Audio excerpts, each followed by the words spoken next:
দর্জি ভাই একটা ব্লাউজের মাপ নেন তো। সাইজে মাপ নিয়ে আইছেন ভাই? সাইজের মাপ তো আনি নেই, এখন এত দূর বাড়ি কেমনে আনবো ভাই সাইজ? আরে ভাই সাইজ ছাড়া কেমনে বানাবো? দেখেন আশেপাশে কেন মানে পারফেক্ট সাইজ আছে নাকি? দেখেন তো দিন। কাকা এদিকে আসেন তো। আরে ভাই মাপার দরকার নাই, মাপলেন না, এগুলো টাইট ফিটিং হলো। আপনার দোকানে কোনো এক্সট্রা ব্লাউজ নাই? একটা ব্লাউজ পরাই দেখেন লাগে নাকি? हे प्रभु हे हरि राम कृष्ण जगन्नाथ प्रेमानंद। ভাই, দাম তো দিন। ভাই কিছু না মনে করলে একটু ব্লাউজ তো পরে আসেন ভাই। ভাই পড়তে পারি, 100 টাকা দেন, বিড়ি খাবো। আচ্ছা ভাই নেন নেন, পরে আসেন, তা পরে আসেন, 100 টাকা দেবেন জানেন।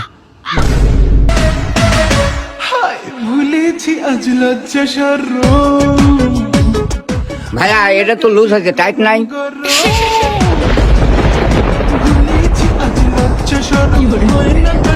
গরম গরম এ পোশাকে চাচা চাপি ডাকলে রে কবু